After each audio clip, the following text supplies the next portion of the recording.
नमस्कार, मैं हूं प्रज्ञा मिश्रा और आप देख रहे हैं प्रज्ञा का पन्ना। आदमी तो आदमी है, जानवर को भी अगर बेवजह परेशान किया जाए तो वो भी सींग मार देता है। राजस्थान के करौली में हिंदू नववर्ष के मौके पर मोटरसाइकिल रैली निकाली गई। रैली जब मुस्लिम बाहुल्य एरिया से निकली तो तनाव हो गया, इतना बड़ा तनाव हो गया कि कर्फ्यू लगाना पड़ा। अच्छा, तनाव बढ़ा क्यों? कोई खुलकर ये बात बताने को तैयार नहीं है, लेकिन मैं आपको सब कुछ खुलकर बताने जा रही हूँ। दोस्तों, हुआ ये कि मोटरसाइकिल रैली सड़क से निकाली जा रही थी। सड़क तो होती ही निकलने के लिए है, लेकिन दिक्कत एक गाने के बोल से शुरू हुई।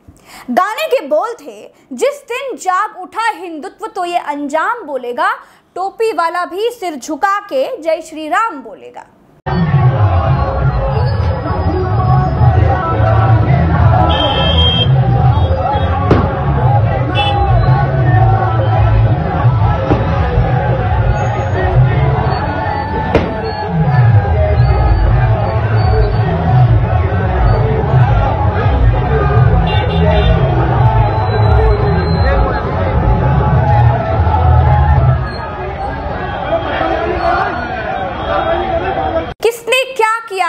उसमें मैं नहीं जाना चाहती, लेकिन गाना प्रोवोकिंग है या नहीं, ये आप इसका जवाब खुद तय कर लीजिए।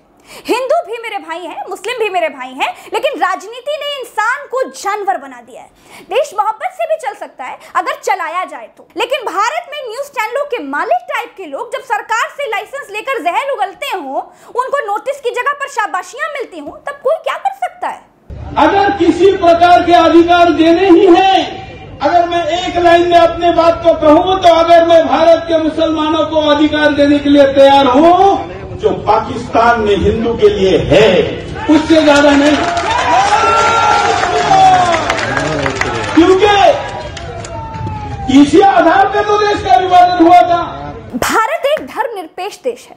यहाँ सभी मजहब पंथों को आजादी से रहकर अपने अपने धर्मों को मानने का अधिकार है। संविधान सबको बराबरी का अधिकार देता है। मौलिक अधिकार भी संविधान में लिखे हैं, मौलिक कर्तव्य भी लिखे हैं, लेकिन भारत के न्यूज चैनल के मालिक भारत के मुसलमानों के साथ वो सलूक करना चाहते हैं जो पाकिस्तान में हिंदुओं के साथ होता है। फिर क्या अंतर रह जाएगा आप में और पाकिस्तान में? जिस हिंदू महापंचायत में ये भाई साहब बोल रहे थे, उसी में ये पगला बाबा यति भी बोल रहा था। देश कहता है आएगा तो मोदी ही, लेकिन ये बाबा हिंदुओं को इस बात से डरा रहा है कि 2029 में देश का प्रधानमंत्री मुस्लिम हो जाएगा और उसके बाद मंदिर की जगह पर फिर से मस्जिदें बनने लगेंगी। हिंदुओं को हथियार रखने के लिए कह रहा है। सुनिए जरा। केवल 2029 में भारत का प्रधानमंत्री मुसलमान होगा। बहुत लाइव हो गए दिन में। हाँ। केवल 2029 में। और अगर सरकार ने कोई बहुत बड़ी बाजीगरी दिखा दी तो 34 में हो जाएगा, और 34 में भी भगवान का बड़ा करम तुम पे हुआ तो 39 में हो जाएगा। इतने दूर हो तुम महाविनाश से।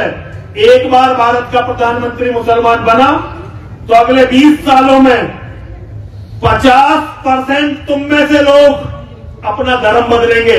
ये जितने मुसलमान हैं ना, ये अरब से नहीं आए, ये हमारे भाई बंधु थे। 40% हिंदुओं का कत्ल होगा।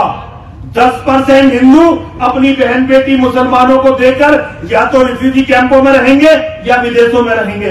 ये हिंदू का भविष्य है, और अगर इस भविष्य को बदलना चाहते हो तो मर्द बनो, मर्द बनो, मर्द बनो। और मर्द कौन होता है? जिसके हाथ में हथियार होता है वो मर्द होता है। बताओ, ये बाबा है, ये आदमी है, भविष्यवाणी किंग नास्ट्राडामस का फूफा बन रहा है। इसे अपना भविष्य तो नहीं मालूम, ये हिंदुओं का भविष्य बना रहा है। ये एक बार भी नहीं कहता कि हिंदुओं पढ़ाई लिखाई करो, दुनिया पर छा जाओ, क्योंकि दुनिया को कंट्रोल करने के लिए, विश्व गुरु बनने के लिए सबसे ज्यादा जरूरत ज्ञान की है। बताओ, इस बाबा ने कभी स्कूलों की मनमानी पर कुछ बोला है? कभी सोचिए, याद कीजिए, कभी हिंदू बच्चों को बड़े स्कूलों में दाखिला दिलाने में कोई मदद की है? की हो तो कमेंट में बताइएगा। कभी नहीं की। इसका सिंगल पॉइंट एजेंडा है भड़काना और लड़वाना। इसका ज्ञान हिंदू और मुस्लिम संघर्ष से शुरू होता है और वहीं खत्म हो जाता है। प्रवचन में थोड़ा आगे और बढ़ता है तो ये बताता है कि बीजेपी में महिलाएं कैसे एक पुरुष नेता से दूसरे पुरुष नेता के पास जाकर सक्सेस ही होती हैं। पहले आप ये वीडियो देखिए। और जितनी भी बीजेपी में महिलाएं दिखाई दे रही है,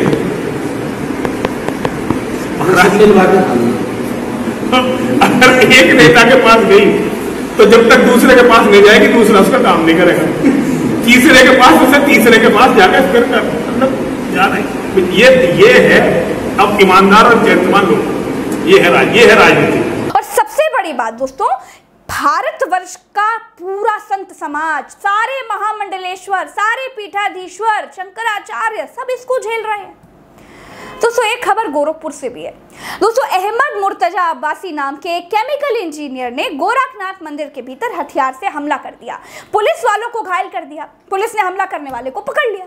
मंदिर के भीतर हमला करने वाले अब्बासी के पिता का कहना है कि लड़के का मानसिक संतुलन ठीक नहीं है। ऐसा कैसा संतुलन गड़बड़ हो गया कि मंदिर में हथियार लेकर हमला करने चला गया? इसके लिए संतुलन ठीक था। दोस्तों समाज में ना विष घुल रहा है, जहर घुल रहा है।